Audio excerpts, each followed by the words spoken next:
Welcome to the Square here on News Center Television. Quite a lot happening on the continent, specifically in Nigeria and so many other places. Just recently we had the deputy presidential candidates debate in Kenya. And ongoing now, we have the Ugandan President Museveni briefing the nation on happenings and developments in the country.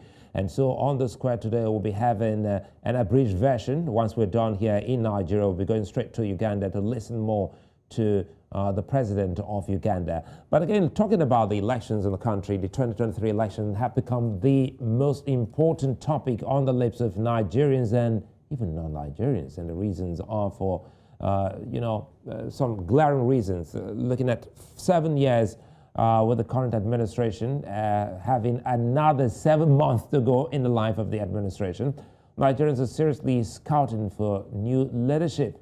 And this time, they seem to be looking beyond the two major political parties, the People's Democratic Party and the ruling All Progressives Congress. So the consciousness of the people and the need for quality leadership has increased. Desperate Nigerians seek desperate measures to right the wrongs with the candidate who looks the most qualified, experienced, capable, and healthy enough for the difficult task ahead. Now, this determination bettered the rise of a third force. Nigerians are open to the possibilities of sampling the previously untested, but to what extent is the general populace willing to go? These and more we'll be looking at on the Square. I'm Sulaiman. Welcome.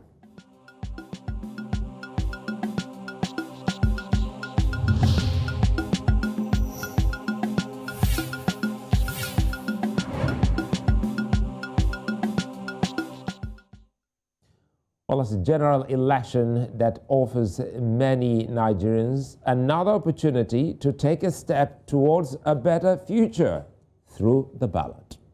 Now, while the country is immersed in politics ahead of the 2023 election, concerns are being raised about the massive issues affecting the country, which are far from solved but need urgent solutions, from the health sector to education, the issues of the economy and its current state, the state of insecurity, infrastructural challenges, and more are directly affecting Nigerians.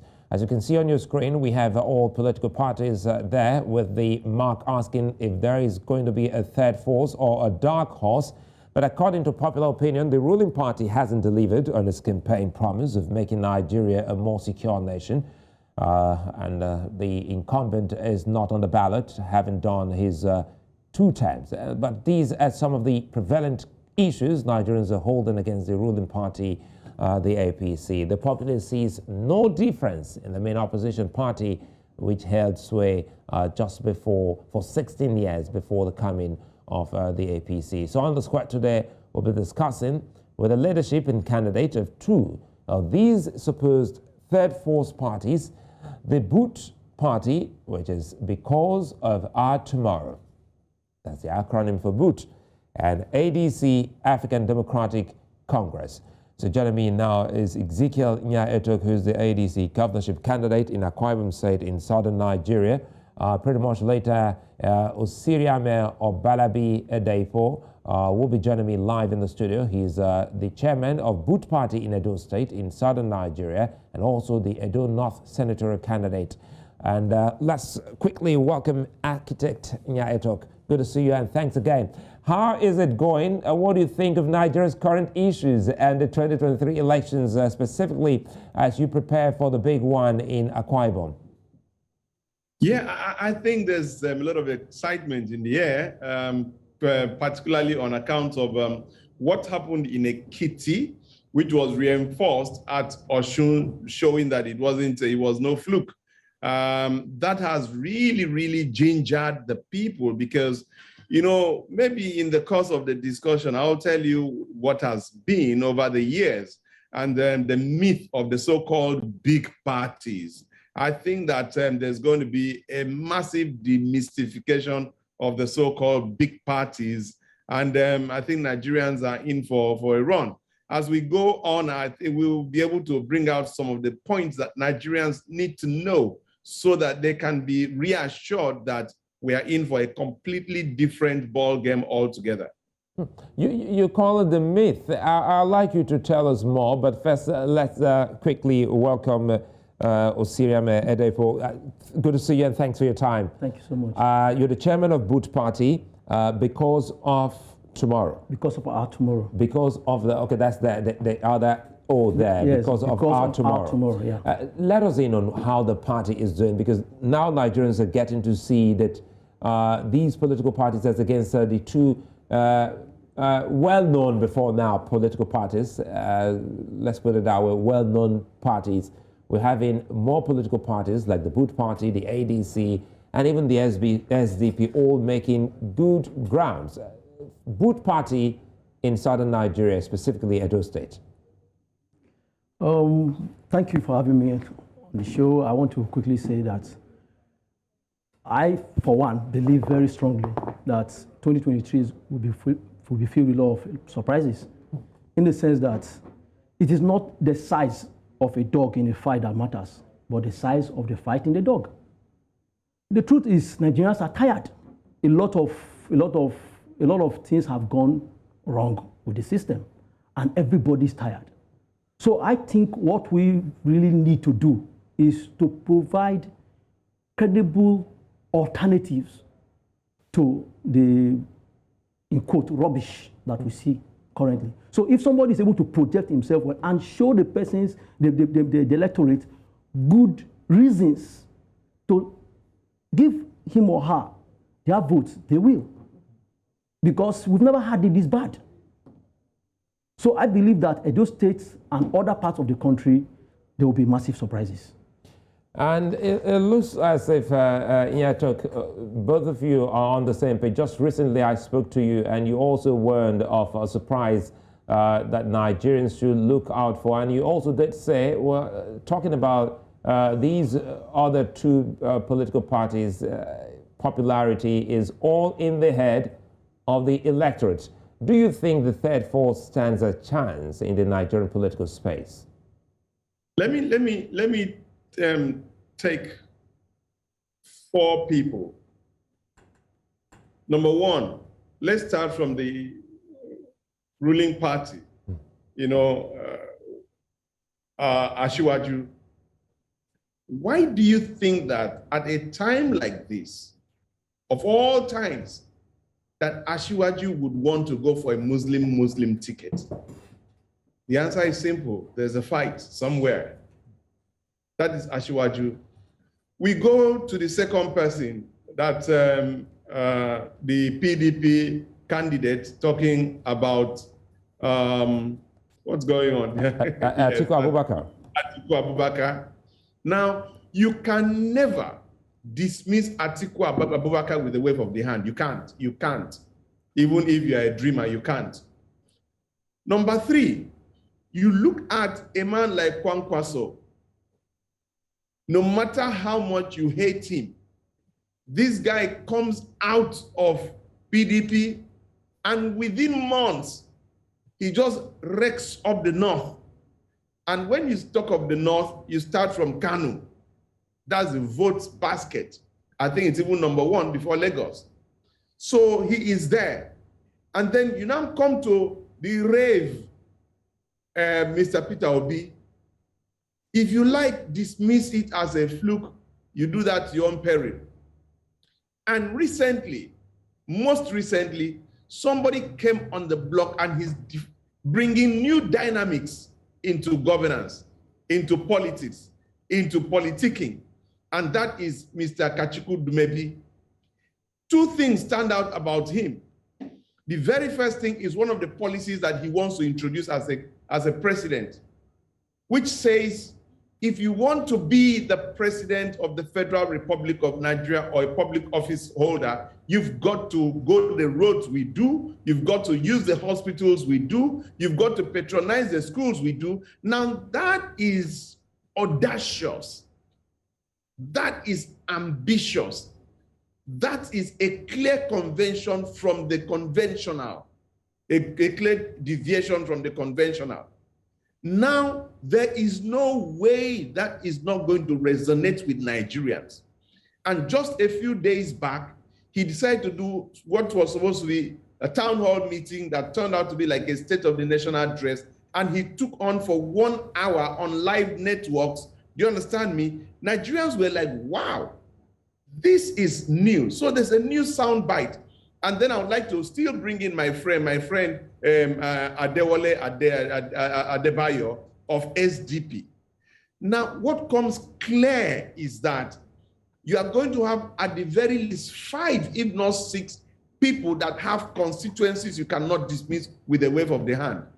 So there is a fight on the block.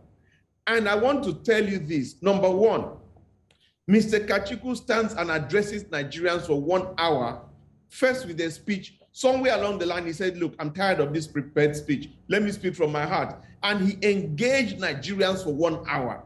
These are the people that my Oga Tinubu and Ashiwaju and Atiku have to contend with. So gone, and finally, because there's a lot more to say, this is the first time in the history of Nigeria that usually, think about it, by this time, it's usually about a month or 2 to elections under the normal systems. But as at today, we are even still warming up. We haven't started campaign before we have 6 solid months of campaign before the elections. Nigerians are going to have clear choices for the first time, and it's going to be exciting, guys. So Osiriame, Nigerians are going to be having clear choices. How clear are these choices before Nigerians? Well, it's as clear as what by thought. You go to buy fuel, it's biting you. You go to the market, the prices have skyrocketed. For months now, ASULA have been on strike, and how do you reconcile that? So the choices are very, very clear, and there is no sentiment. You can't beat a child and ask the child not to cry. But our political elites seems to undermine this truth. They believe that with what they can just throw money around and fix things and do things, and then everybody will be quiet. But I don't see that repeating itself in 2023, because we've gotten to a point that north, east, west, and south, everybody is has received a very massive punch from the status quo. I was in Kano. I've been to Kano about twice this year alone, and I felt the pulse of the ordinary Nigerian on the street of Kano. It is not like what they paint, that's the truth. Because if somebody goes to farm, labors for months, and he will have to settle some persons to go to harvest his produce, how do you tell the person that because of religion or because of tribal sentiments, he should go vote the person, and then next cycle he will have to go and settle everybody in order to harvest his produce? It doesn't add up. So I believe that the stage is ripe for a very massive change of the status quo. Now, tell us about your party now, because it's the first time you've been on this show. We've had Ezekiel Nya-Etok talk to us about ADC, and Nigerians also know about Mr. Kachiku, who is the presidential candidate for the ADC. Boots Party. What's the strength of your political party? Well, I will answer that question again with my earlier position. The strength of a fight is not the size of the dog, but the size of the fight in the dog. Boot Party may be strange or new to some persons, but the truth is Boot Party as a political party has made its impact in its own way. Boot Party is the only party I know, I stand to be corrected, in Nigeria that practice direct primaries. Something that the big political parties are afraid of. So what it means is that we don't have delegates, we don't delegate anybody. You just come to Boot Party. If you present you place your card before the electorate, that is members of the party, and you get your slots. So I think that's a very positive one. So every candidate of Boot Party is there on his merits and not by the endorsement of one person or one godfather or whatever. So we are trying very, very seriously to change the narrative, because seriously, the narrative has brought us to where we are. So we have people that are in political offices, but they are mere toys at the hands of these so-called political fathers. Well, we're still talking about chances of political parties. I know officially the campaigns haven't started, but Nigerians need to know about these parties, because come to think of it, it still comes back to the media, to sensitize, educate the electorates so that they know of political parties and candidates. Now, Nya-Etok, help us. We saw the security situation worsen in the past, and not much seems to have changed. Perhaps, what political solution do you think your party can offer the nation?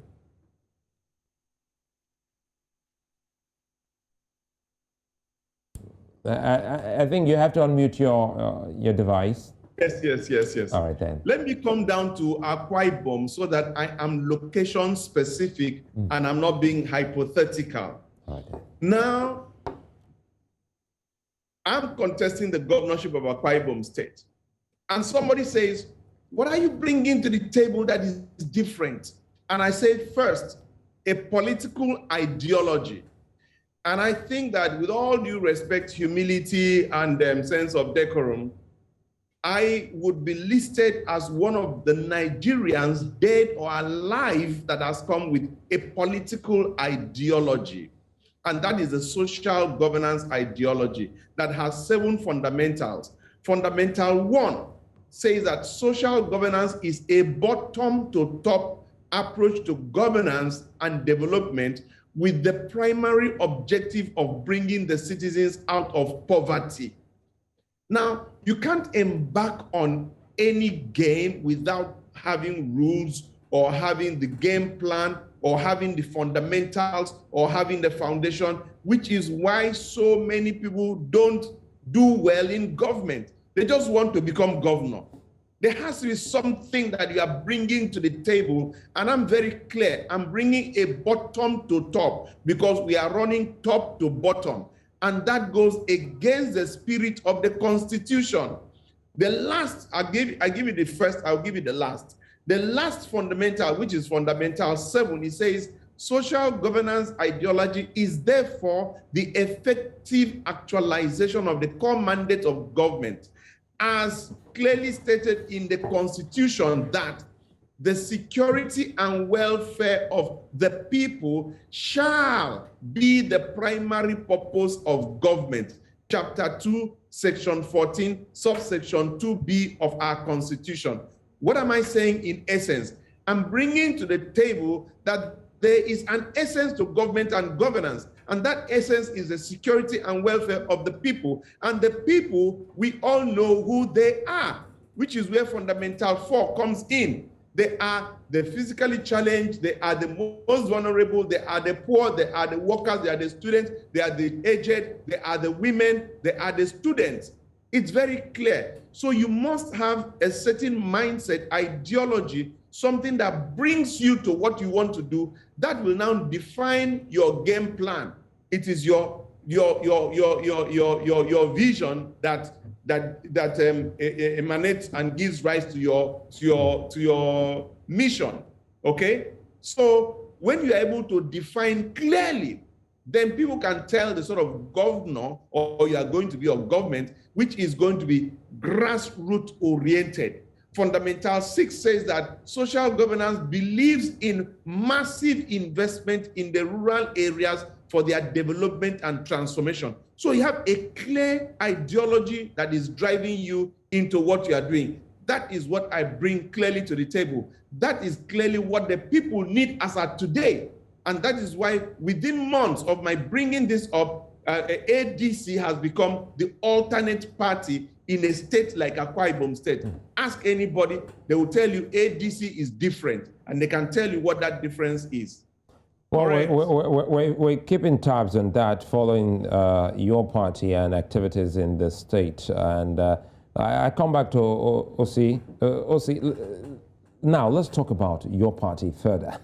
You know, people will be asking, you're the chairman of Boot's party in Edo State. Yes. And you're also the senatorial candidate for Edo North of your party. Yes. Why are you running? Wow, that's a very interesting question. Sir, I took time to read our Electoral Act. And I've also studied our penal code. The penal code is operational in the north, and the Electoral Act is operational in the south. And I was shocked to understand that there are some criminal crime you commit in Nigeria that till date, the penalty is 40 naira, 100 naira, 200 naira, the maximum is 1,000 naira. Still hasn't changed. Criminal offenses. Now, I wonder if this phase of our democracy kickstarted in 1999 till date. So we're talking about over 2 decades. And all the legislative houses have not taken time to review these laws. Then something seriously is amiss. Then I wonder, all those that go to the house to say hi and they say nay, what are they highing and what are they naying?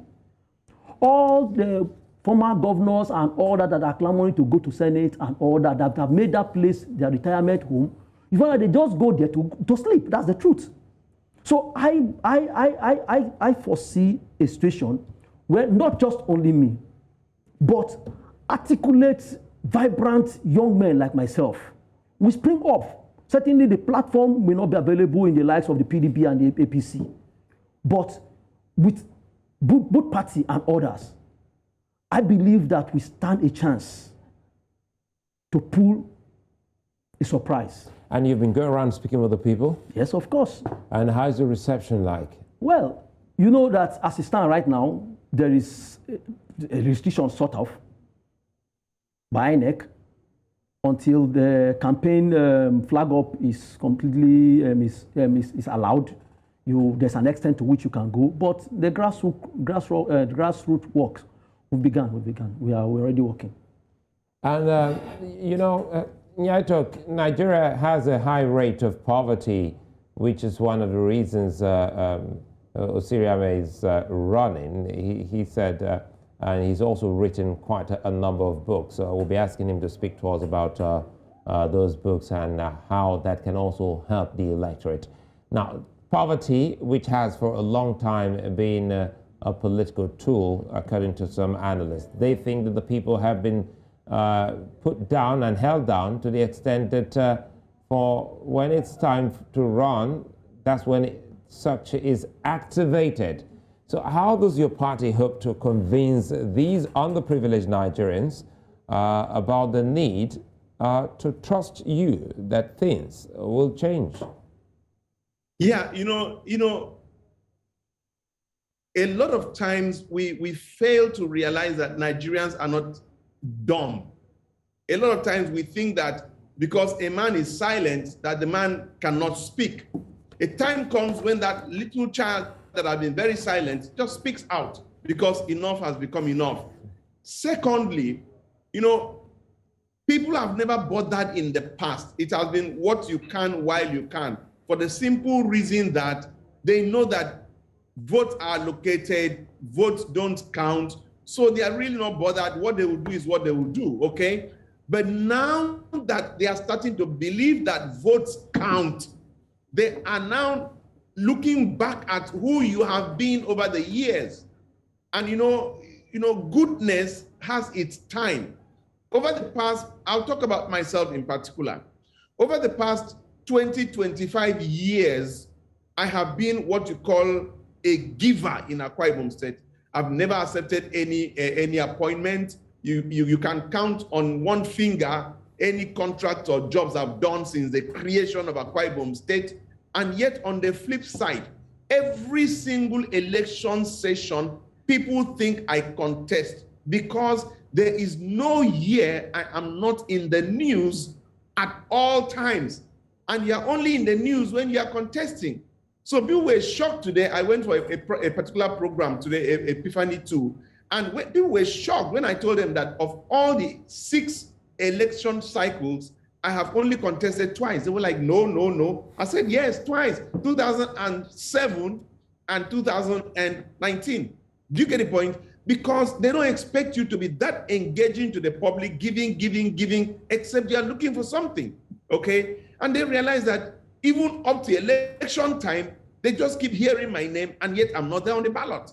So in Akwa Ibom, if you ask an average person, how many times has Nya-Etok contested, they will tell you from the beginning, he's always been contesting. So today they were shocked when I told them it's only twice.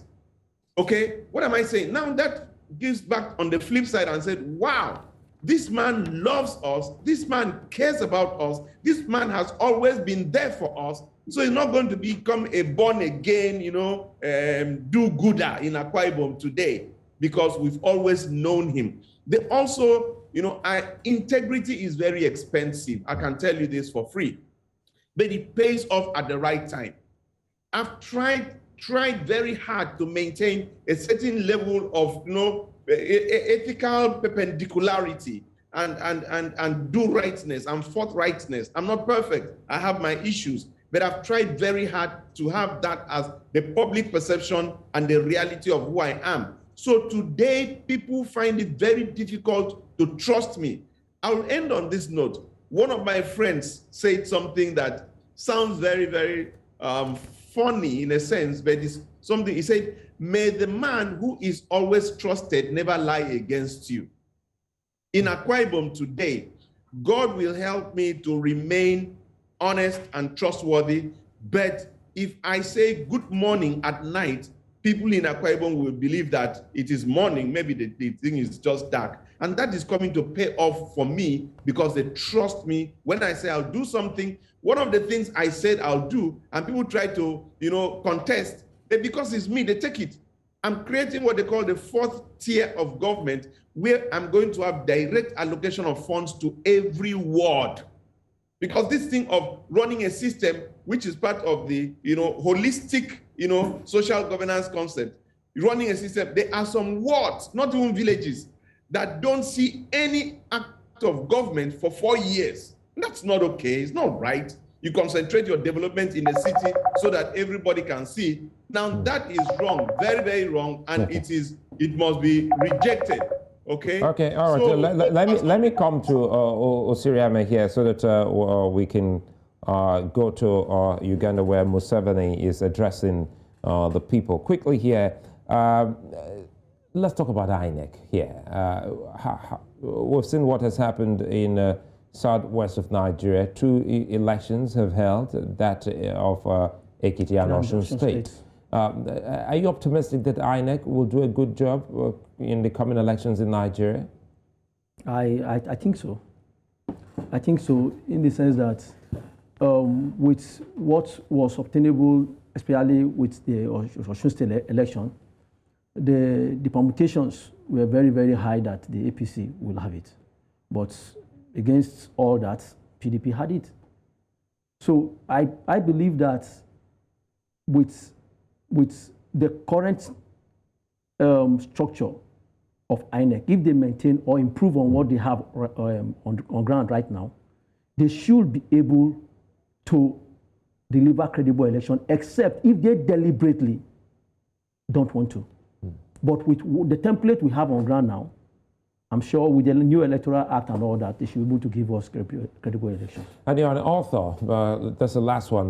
You've written quite a number of books on the myriad of issues bordering Nigeria. Yeah. What inspires you to write? Because quite a number of young Nigerians were watching, looking at the chairman of the party in Edo State, who is also a senatorial candidate for his party, and you're a publisher and an author of many books. Yeah. So what drives you? Well, let me just, I have a couple here. This actually, I wrote this 2 years ago. It's titled, "To Serve Nigeria is Not by Force." Actually, I got inspiration to write this when I read Chinua Achebe's little 48 pages book that is titled, "The Trouble with Nigeria." So that's why you have his picture there. Yes, that's why I have his picture. So that's why I have it here. So you find that that's for this. Then there's a follow-up. This actually is a follow-up to this. So you now have... Can we, in a minute, know the meat of that? Because it looks quite an interesting, title. To serve Nigeria is not by force. Now, if the largesse of the nation is being enjoyed by a selected few, why should they expect the multitude of others to sweat themselves to death serving Nigeria? One of the chapters here is on power. I did a comparative study of the 10 most populous country in the world. And I got data from CIA report on every nation. And by every standard, Nigeria is the poorest. And by my projections, Nigeria will be the poorest place to live on earth in terms of power by 2050 if the status quo doesn't change. You go to transportation, it's another chapter here. For crying out loud, for more than 2 decades now, the road linking Benin to Lagos has been under construction, and I wonder, is it rocket science? A road that is less than 400 kilometers, is it rocket science? Was it taking us more than 20 years to fix? So we fix road today and tomorrow is gone. You talk about railway. What they give us is locomotive train. Whereas an average electric train travels at more than 300 kilometers per hour, meaning a tomato seller in Kaduna can confidently pick his goods, come sell it in Lagos, and return back same day. So why don't good things like this come ashore? So what excuses do they give us? Sure. Then you now go this one. This one is titled Nigeria Akwa Problem Practical Solutions. Here I talked about the 5 monsters, what I call the 5 monsters. And what are these 5 monsters? The cabal, cultism, occultism, agberoism, and godfatherism. Certainly time will not allow me to expatiate on this, but these are issues that people don't want to talk about, but we can't continue to hide from these facts because this is the bane of our backwardness. So lastly, this one is a collection of poems. Sack the Wicked, Checkbook Revolutionists. Actually, I'm an engineer by my first degree. I read the mechanical engineering, but my passion for literary work drove me back to school to study English. Well, I think I'm going to extract the promise that you'll be back again, especially when the campaigns officially start, so that we can talk more about these books and see how we can actually, activate some of the key things in these books to solving the Nigerian problem. I'll be so glad. I'll be so glad to be here. Great. And of course, we'd like to thank you for your time. Architect Ezekiel Nya-Etok, always a pleasure speaking with you, wishing you the very best. And of course, we also thank Osiriame Edeipo, who made it all the way from southern Nigeria to be live with us here on Village Square. We're going straight to Uganda, where the president is addressing the nation. Already, he's speaking on youth involvement in national development, and of course, the COVID-19 lockdown and the economy of his country. Stay here on News Center Television. I'm Sulaiman.